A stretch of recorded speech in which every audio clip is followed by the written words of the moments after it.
Good morning students. आज हम साझेदार के अवकाश ग्रहण पर एक प्रश्न सॉल्व करेंगे जिसमें आपको जर्नल प्रविष्टियां बनानी है।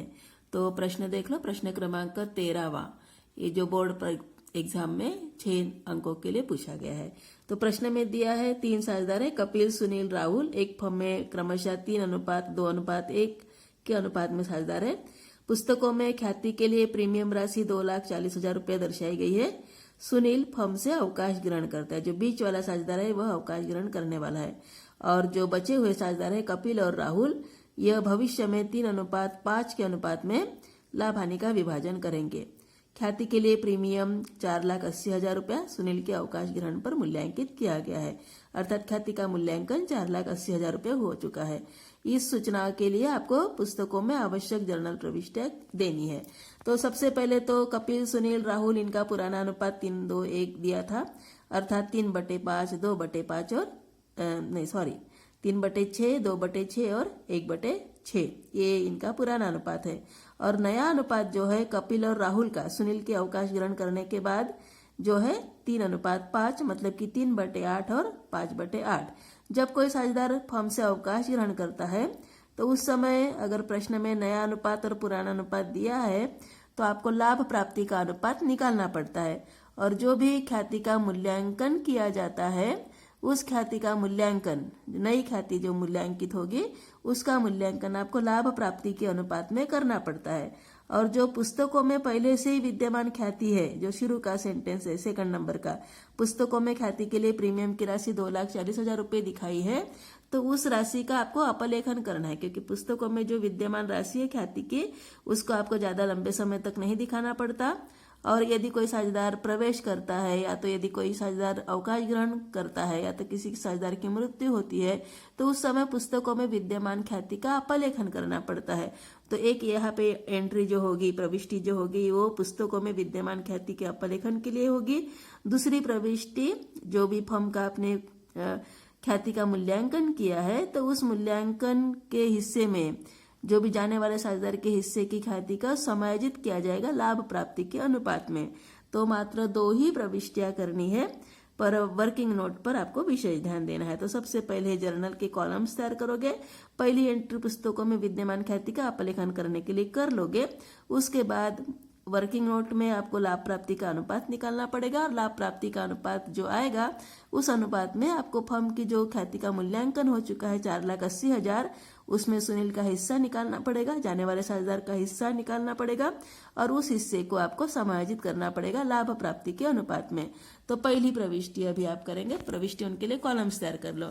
तो प्रविष्टि है, सबसे पहली प्रविष्टि पुस्तकों में विद्यमान ख्याति का अपलेखन करने के लिए, तो जो भी गुडविल है उसका रिटर्न ऑफ करेंगे आप। तो प्रविष्टि करोगे, सभी साझेदारों के पूंजी खाते यहाँ पे डेबिट होंगे ख्याति खाते से। तो कपिल का पूंजी खाता डेबिट, सुनील का पूंजी खाता डेबिट, राहुल का पूंजी खाता डेबिट, ख्याति खाते से ऐसी प्रविष्टि करोगे। 2,40,000 रुपये ख्याति के रूप में दिखाया गया था, वहां पे पुस्तकों में विद्यमान ख्याति है, और इसका पुराने अनुपात में ही आपको अपलेखन करना है। पुराना अनुपात जो दिया था वह 3:2:1 था, अर्थात 3/6, 2/6 और 1/6, जो हो चुका है क्रमशः 1,20,000, 80,000 एवं 40,000 रुपया। ये हो गई है पहली प्रविष्टि।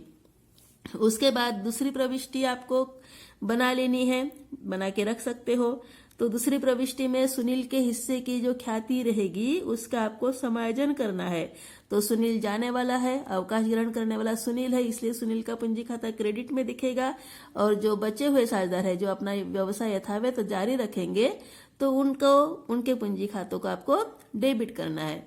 तो ये प्रविष्टि आप करके रख दो, और फिर अमाउंट बाद में भरेंगे। वर्किंग नोट के बाद लाभ प्राप्ति के अनुपात में इस ख्याति का विभाजन होगा। तो यहाँ पे हम कपिल और राहुल का पूंजी खाता डेबिट करेंगे सुनील के पूंजी खाते से। प्रविष्टि सिर्फ लिख के रख देना है, सुनील के हिस्से की ख्याति का समायोजन लाभ प्राप्ति के अनुपात में करने हेतु करके स्पष्टीकरण लिखोगे। तो इस प्रकार की प्रविष्टि करके रख दोगे। प्रविष्टि में अमाउंट अभी से नहीं डालना है। तो सबसे पहले तो आपको वर्किंग नोट में पहुंच जाना है। वर्किंग नोट में आप लिखोगे सुनील के हिस्से की ख्याति कितनी है वो पहले निकाल लोगे। तो कुल ख्याति फर्म की जो हो चुकी है वो 4,80,000 रुपये दी गई है, और सुनील का हिस्सा, कपिल, सुनील, राहुल, इनका अनुपात 3:2:1 था। सुनील बीच में है इसलिए 2/6 ये सुनील का हिस्सा था। 4,80,000 का 2/6 मतलब कि 1,60,000 रुपया। ये सुनील के हिस्से की ख्याति होगी। अभी ये जो सुनील के हिस्से की जो ख्याति रहेगी उसका समायोजन जो होगा वह लाभ प्राप्ति के अनुपात में होगा। और लाभ प्राप्ति अनुपात निकालने के लिए आपको सूत्र रहता है, सूत्र दिया जाता है।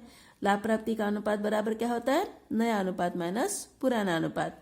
तो नया अनुपात जो दिया है वह 3:5 है, मतलब कि 3/8 और 5/8 ये नया अनुपात है। और पुराना अनुपात कपिल सुनील राहुल का जो अनुपात था वह था 3:2:1, अर्थात 3/6, 2/6 और 1/6।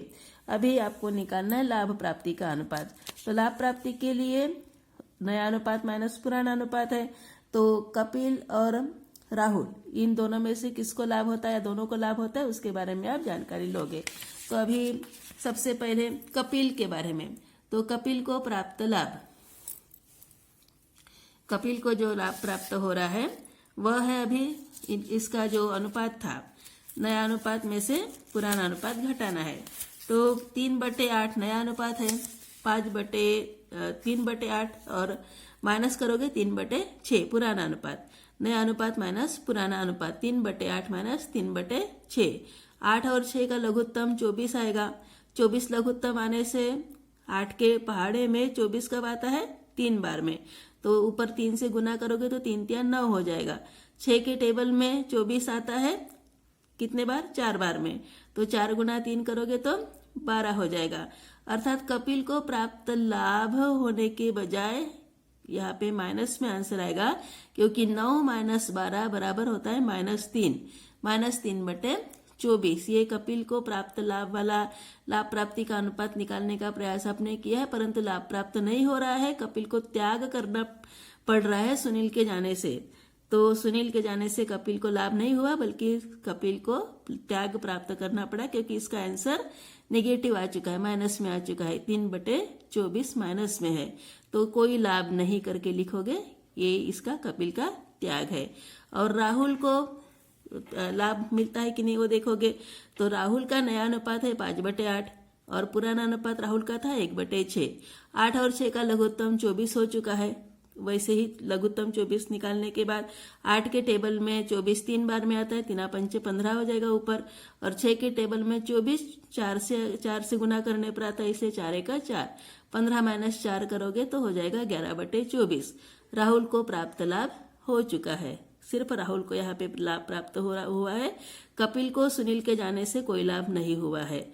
इसीलिए राहुल को ही सुनील के अवकाश ग्रहण से लाभ हुआ है। इसलिए ख्याति का समायोजन राहुल के पूंजी खाते को डेबिट करते हुए किया जाएगा। तो राहुल का पूंजी खाता डेबिट हो जाएगा और सुनील के पूंजी खाते से ऐसी प्रविष्टि करोगे। अगर आपने दोनों को वहां पे दिखा दिया है प्रविष्टि में, तो कपिल के पूंजी खाते के डेबिट में कुछ भी नहीं लिखोगे। राहुल का पूंजी खाता डेबिट हो जाएगा पूर्णतः 1,60,000 रुपए से, क्योंकि सुनील के हिस्से की ख्याति 1,60,000 रुपए थी, 4,80,000 का 2/6। और इसलिए ये जो ख्याति है वह सिर्फ पूर्णतः किसको देनी पड़ेगी? राहुल को ही देनी पड़ेगी सुनील के जाते समय। इसलिए राहुल का पूंजी खाता डेबिट सुनील के पूंजी खाते से ऐसे प्रविष्टि करोगे। 1,60,000 रुपया सुनील के हिस्से की ख्याति का समायोजन लाभ प्राप्ति अनुपात में करने हेतु करके स्पष्टीकरण लिखोगे, और यह जो पूरा हिस्सा राहुल को ही चुकाना पड़ेगा। तो इस प्रकार से ये प्रश्न था। तो प्रश्न में आपको लाभ प्राप्ति का अनुपात निकालने के लिए ही पूर्णतः 3 अंक रहेंगे, और उसके बाद ये जो 2 प्रविष्टियां करोगे उस पर 1.5 अंक रहेगा। और इस प्रकार का ये प्रश्न है, टोटल 6 अंकों के लिए पूछा जाता है। तो आशा करते हैं प्रश्न आपको समझ में आ चुका होगा। तो इस प्रकार का ये प्रश्न था।